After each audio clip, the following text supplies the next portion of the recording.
Un univers de géants. Écrit par Neil deGrasse Tyson. L'espace est grand, vraiment grand. Il est difficile de concevoir à quel point l'univers est vraiment vaste.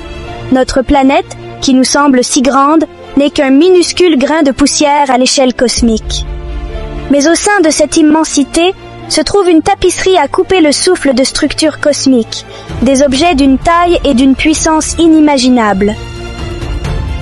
Aujourd'hui, nous entamons un voyage à la découverte de ces géants de l'univers, des énormes galaxies aux étoiles colossales, des trous noirs monstrueux aux planètes gargantuesques. Préparez-vous à avoir l'esprit grand ouvert. Nous sommes sur le point de plonger dans un royaume où le mot « grand » prend un tout nouveau sens. Hulle de lumière, galaxies grandes et petites. Les galaxies sont les briques de l'univers, de vastes ensembles d'étoiles, de gaz, de poussière et de matière noire maintenus ensemble par la gravité. Notre propre galaxie, la Voie lactée, est un spécimen assez impressionnant, abritant des centaines de milliards d'étoiles. Mais ce n'est qu'une goutte d'eau dans l'océan cosmique. Certaines galaxies, connues sous le nom de galaxies naines, sont relativement petites, ne contenant que quelques milliards d'étoiles. D'autres, comme les majestueuses galaxies spirales, peuvent contenir des centaines de milliards d'étoiles. Et puis, il y a les véritables titans, les galaxies elliptiques, des mastodontes qui peuvent contenir des billions d'étoiles. La plus grande galaxie connue, IC 1101, est une géante elliptique si vaste qu'elle éclipse notre Voie lactée, s'étendant sur plus de 5 millions d'années-lumière. Pour mettre cela en perspective, la lumière d'un côté de cette galaxie met 5 millions d'années pour atteindre l'autre côté, un voyage plus long que l'existence de l'humanité. Behémoths stellaires, des étoiles aux proportions titanesques. Les étoiles, ces fournaises cosmiques qui illuminent l'univers, existent dans une large gamme de tailles. Notre Soleil est une étoile assez moyenne, mais même lui est 1 million de fois plus grand que la Terre. Imaginez maintenant des étoiles des centaines, voire des milliers de fois plus grandes que notre Soleil. Ces mastodontes stellaires, connus sous le nom de supergéantes et d'hypergéantes, sont les véritables titans du monde stellaire. Bételgeuse, une supergéante rouge de la constellation d'Orion, est si grande que si elle était placée dans notre système solaire, sa surface s'étendrait au-delà de l'orbite de Jupiter. Mais même Bételgeuse fait pâle figure en comparaison du champion en titre de la taille stellaire, Uhuy-Scuti. Cette hypergéante rouge est 1700 fois plus grande que notre Soleil. Si vous pouviez remplacer notre Soleil par Uhuy-Scuti, elle engloutirait toutes les planètes jusqu'à Saturne. Ces géantes stellaires nous rappellent les échelles et les énergies incroyables qui sont en jeu dans notre univers. L'obscurité intérieure, les trous noirs et leur gravité insondable. Les trous noirs sont peut-être les objets les plus énigmatiques de l'univers. Nés de l'agonie d'étoiles massives, les trous noirs sont des régions de l'espace-temps où la gravité est si forte que rien, pas même la lumière, ne peut s'échapper de leur emprise. Ces monstres cosmiques se cachent au cœur des galaxies, y compris notre propre Voie lactée. Au centre de notre galaxie se trouve Sagittarius A, un trou noir supermassif dont la masse équivaut à 4 millions de soleils. Imaginez la force gravitationnelle de 4 millions de soleils concentrés dans une région plus petite que notre système solaire. Les trous noirs sont les aspirateurs cosmiques ultimes, dévorant sans relâche tout ce qui s'aventure trop près.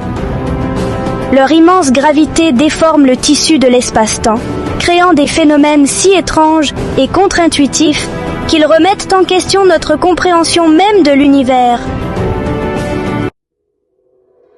Géantes de gaz, des planètes au-delà de nos rêves les plus fous. Notre système solaire abrite des planètes assez impressionnantes. Jupiter, la plus grande planète de notre voisinage cosmique, est une géante gazeuse si massive qu'elle pourrait contenir plus de 1300 terres dans son volume. Mais même Jupiter semble minuscule, comparé à certaines des exoplanètes que les astronomes ont découvertes en orbite autour d'autres étoiles. Prenons par exemple HD 1546b, une géante gazeuse située à environ 320 années-lumière de la Terre. On estime que ce mastodonte est 20 fois plus grand que Jupiter. C'est une planète si grande qu'elle brouille la frontière entre une planète et une naine brune, une étoile ratée. La découverte de planètes aussi massives remet en question notre compréhension de la formation des planètes et nous rappelle que notre système solaire n'est qu'un petit échantillon de l'incroyable diversité des systèmes planétaires qui existent probablement dans tout l'univers. La toile cosmique, une tapisserie de galaxies. En faisant un zoom arrière sur les galaxies individuelles, nous rencontrons des structures à des échelles encore plus grandes. Les galaxies ne sont pas dispersées au hasard dans l'univers. Elles sont plutôt organisées en une vaste toile cosmique, un réseau de filaments et d'amas séparés par d'immenses vides. Ces filaments, composés de galaxies, de gaz et de matière noire, s'étendent sur des centaines de millions d'années-lumière, traçant la structure sous-jacente de l'univers. À l'intersection de ces filaments se trouvent des amas de galaxies, certaines des structures les plus denses et les plus massives du cosmos. Ces amas, qui contiennent des centaines, voire des milliers de galaxies, sont liés entre eux par leur gravité mutuelle, créant un ballet cosmique d'interactions galactiques. Au sein de la toile cosmique, les astronomes ont observé un phénomène particulièrement intrigant, le grand attracteur. Cette anomalie gravitationnelle, située à environ 250 millions d'années-lumière, exerce une puissante attraction sur notre galaxie et des millions d'autres dans notre voisinage cosmique.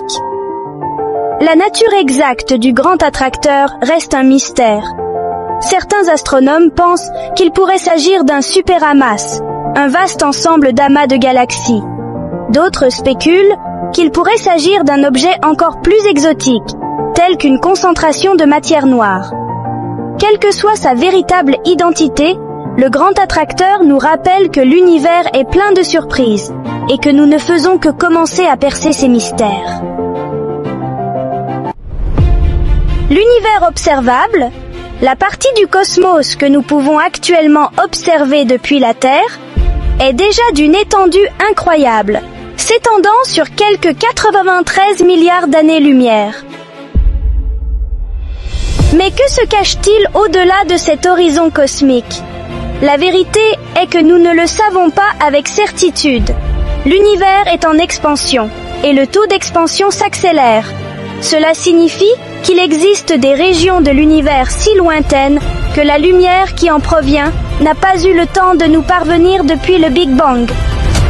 Ces régions restent cachées à notre vue, enveloppées dans le mystère de l'inconnu. Il est tentant de penser aux merveilles qui pourraient se trouver au-delà de notre portée actuelle, attendant d'être découvertes par les futures générations d'astronomes. En contemplant l'immensité de l'univers et les structures incroyables qu'il contient, il est naturel de ressentir un sentiment d'émerveillement et d'humilité. Notre planète, notre système solaire, même notre galaxie, font pâle figure en comparaison des titans cosmiques que nous avons explorés. Mais plutôt que de nous sentir insignifiants, nous pouvons choisir d'être inspirés par les merveilles de l'univers.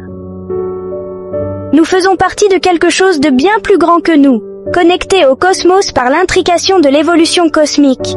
Les atomes de notre corps ont été forgés au cœur des étoiles, et les molécules qui nous constituent ont été dispersées dans le cosmos par d'anciennes explosions de supernovas. Nous sommes, littéralement, de la poussière d'étoiles. L'univers n'est pas un vide froid et indifférent. C'est un lieu de changement constant, d'évolution et d'une beauté à couper le souffle. Ne perdons jamais notre sens de l'émerveillement et de la curiosité, car c'est par l'exploration et la découverte que nous parvenons à comprendre notre place dans le grand ordre des choses.